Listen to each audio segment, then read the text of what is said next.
It's been a month since Donald Trump took the oath of office for the second time, and so far his term has been action packed.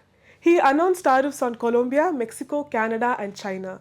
He also announced a 25% tariff on all steel and aluminium imports. On the 13th of Feb this year, he announced that the US will charge reciprocal tariffs. The message is clear. The Trump administration is going to make everything it can to make America great again. The question is, will MAGA change the global trading order forever?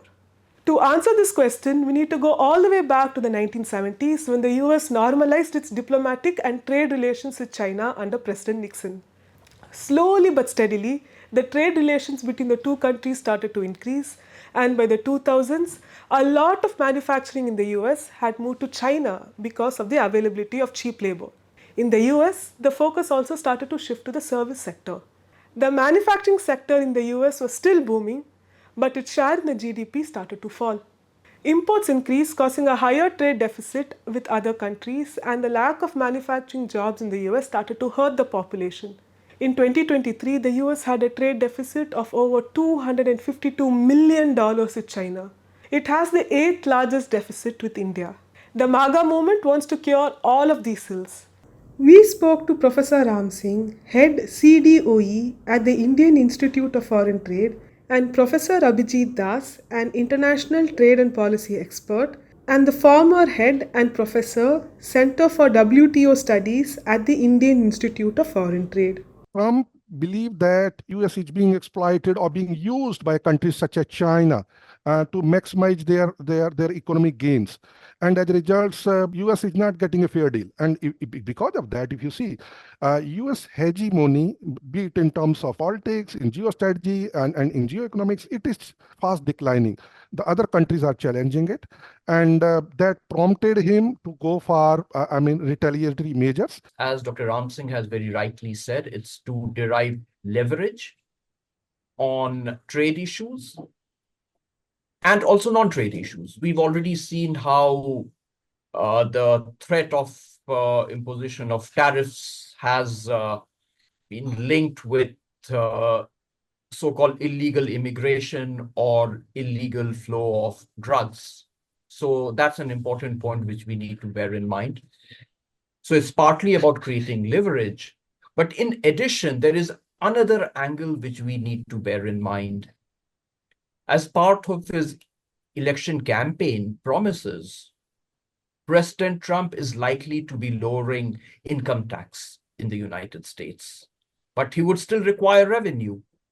So from where will the revenue come from?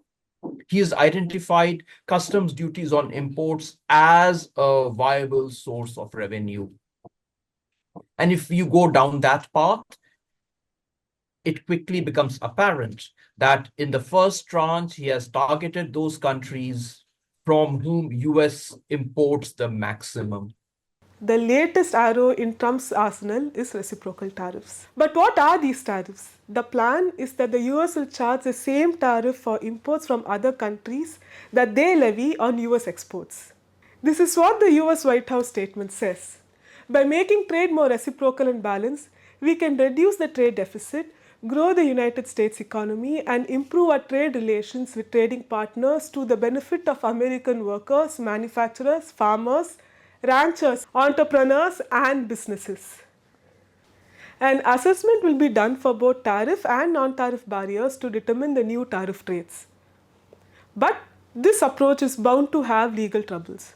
Professor Das argues that these tariffs are against WTO rules. Let's be very clear. These are not potential illegality. These are blatant violation of WTO commitments.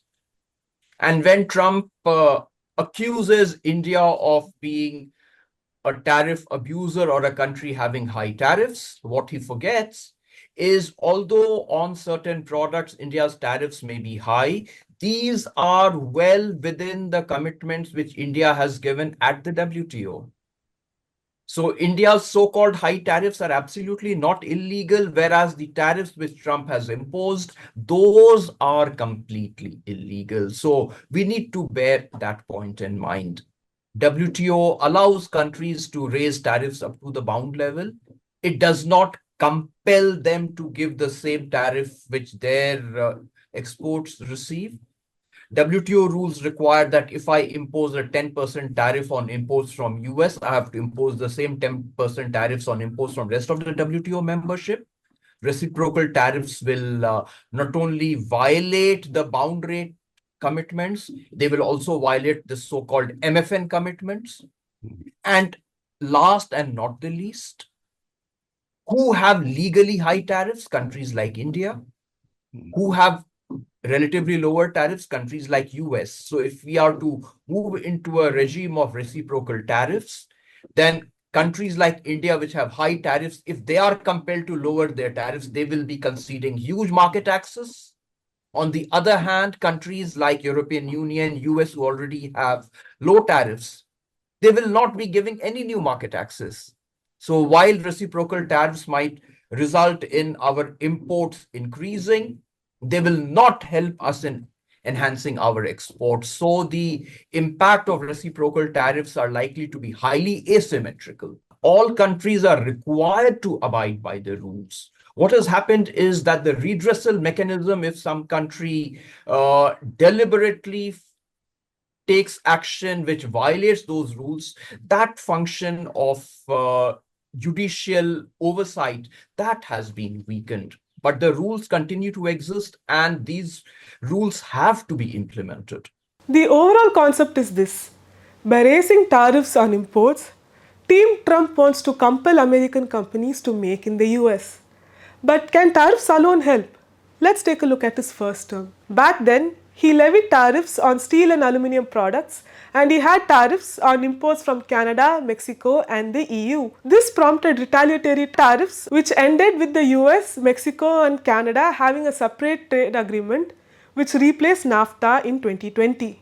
However, as this editorial from The Hindu points out, the US remained largely dependent on imports from Canada, China, and Mexico. So, can the situation be different this time around? Trump is not a one who is coming from a seasoned politics background. He is one who is coming from a business background. So whatever policies he decide upon, usually there is a strong economic angle. And let us not forget, considering his first tenure, he is a master negotiator. He will first disrupt a policy regime and then bring the stakeholders on a table only to negotiate a deal which favors America or which maximize the economic leverage of America with various trade partners that United States of America, the country, engage with. If the lesson from the first Trump administration tariffs are to go by, it's very unlikely to stem the imports. So as far as addressing trade deficit, trade imbalances are concerned, one cannot be very sure that those stated objectives will be achieved. What we are more likely to see is some sort of a trade diversion. Instead of United States importing from, let's say, China or Mexico or Canada, the importing sources might change. So to that extent, the possibility of an enhancement of domestic production is unlikely to happen. I do not see either short-term gains or long-term gains. Let me be specific. Even if it results in some specific gains for iron and steel industry, let us not forget the adverse impact it will have in terms of high landed cost for downstream industry, for the price which the consumer in the end consumer in United States of America has to pay to. Let me add another dimension here. United States of America is also one of the leading exporters. Their products will become uncompetitive in the international market with the high cost of steel will result in high cost of the product which will be produced for the purpose of export by the industries in the United States of America. Let us not forget, in terms of defense, some of the capital goods, auto components, and many other, for example, even medical devices. These are some of the key industries of United States of America. Yes, sectorally, it may benefit in some cases to some industries in a short period of time. Overall, there are not going to be benefits to U.S. economy, because when we map the when we analyze the welfare of a country, we factor in the aggregate welfare. So if you say aggregate welfare of consumers in US out of these actions is going to be maximized, I seriously doubt. There will be cost escalations resulting in consumers paying higher prices, both within the US and outside US. And let's also not forget, through these illegal actions, US is actually vacating the space for China to step in. So unwittingly, while the stated objective of the US might be to contain China, through these series of actions, it's vacating the space where China steps in. And that is likely to become much more counterproductive for the United States. It will create opportunities for other countries. So, coming back to the original question, will Trump's tariffs change the global trading system as we know it? Well, the answer is both yes and no. All these actions are aimed only achieving one objective. Be with me is my way or is no way. You come with me and ensure that I'm able to counterbalance China and retain, maintain, and sustain United States of America hegemony all over the world. That's the whole objective we want to achieve it. So in terms of, you say, how the international systems will be redefined, we can understand it 4-5 points. Number one, more bilateral negotiations than the multilateral negotiations. More use of, you say, national security clauses, as sir rightly pointed out. There, although that even if the dispute settlement mechanism become dysfunctional, but the rules of WTO remain intact. So countries will go for more economic nationalism. Maybe they will go for specific realignment of their trade agreements. Maybe countries such as India, China, Brazil, Russia, South Africa coming closer, and BRICS grouping, BRIC plus may becoming even more stronger. In addition to that, countries will try to protect their industry, promote their industry by leveraging instruments beyond trade policy. These may be related to currencies, throwing up an idea of BRICS currencies, or maybe going for digital currencies, which is beyond the economic leverage. In addition to that, let us not forget, Trump understands risk very well. So Trump, being a businessman, will be more disruptive only to get a maximum leverage to his benefits. But there will be consequences of it. Let me explain those consequences. For example, even if Trump imposed tariffs, countries such as China has gone for depreciating their currencies, which has its, what we call a ripple effect on other emerging economy like India, where the rupee is depreciating.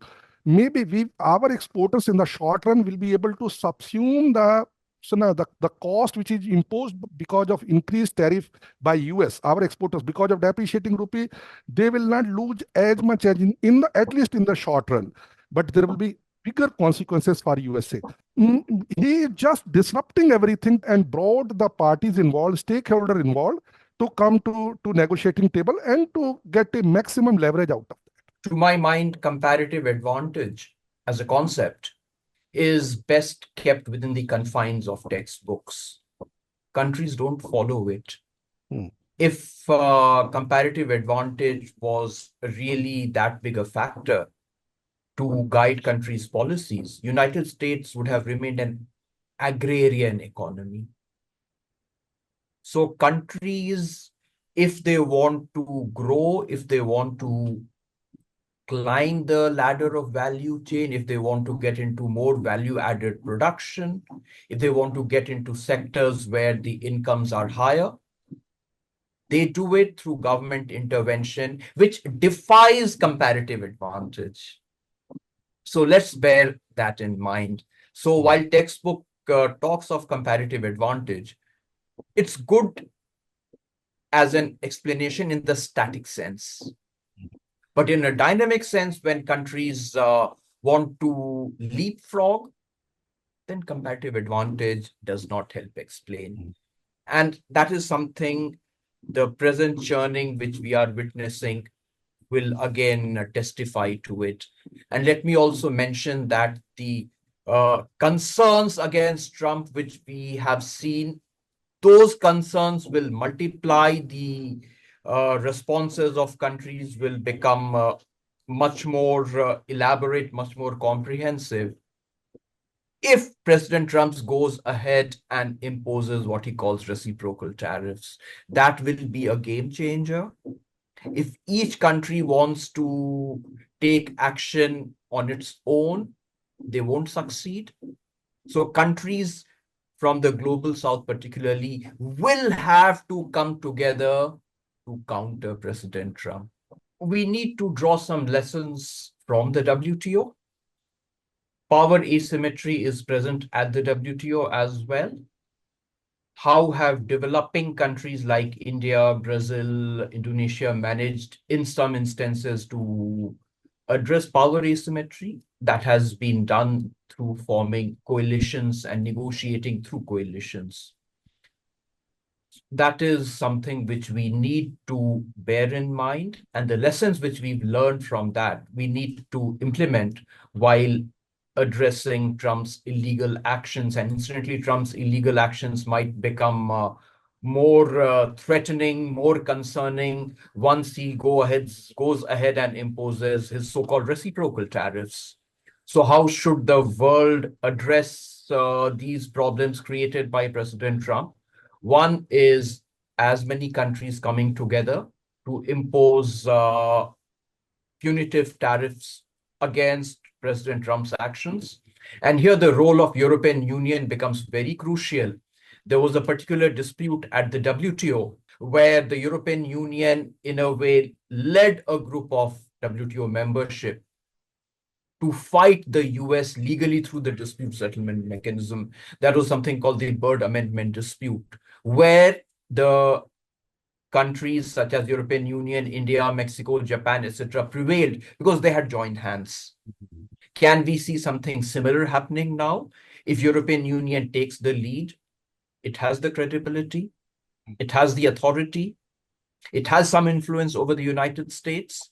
European Union, backed with other emerging economies like India, Indonesia, Brazil, Argentina, and a few others, can certainly act as a bulwark against President Trump's illegal actions. And that can be not only through tariffs, but these countries have a very important policy instrument in their hands, which, if applied judiciously, can help persuade President Trump in mind. And what is that instrument? Intellectual property rights. Can countries such as European Union, India, Brazil, Canada, Australia, Mexico refuse to honor the intellectual property of United States? If that happens, that will create convulsions, that will create pressure internally within the United States, which will, I'm sure, well, I can't be sure about Trump, one can't be sure about anything, which will certainly bring pressure to bear upon President Trump to rethink his policies. And in particular, I have the pharmaceutical sector in mind. Can countries which have the capacity of producing generic versions of patented products, can they quickly start getting into those producing the generic version and selling it? That, to my mind, can be a very effective instrument to help President Trump, to compel President Trump to rethink his approach to trade rules. We are likely to see more allies working closely, FTAs between friendly countries, and the use of digital currencies. One thing is for certain though, uncertain times are ahead. Thank you for watching this video and subscribe to The Hindu for more such videos.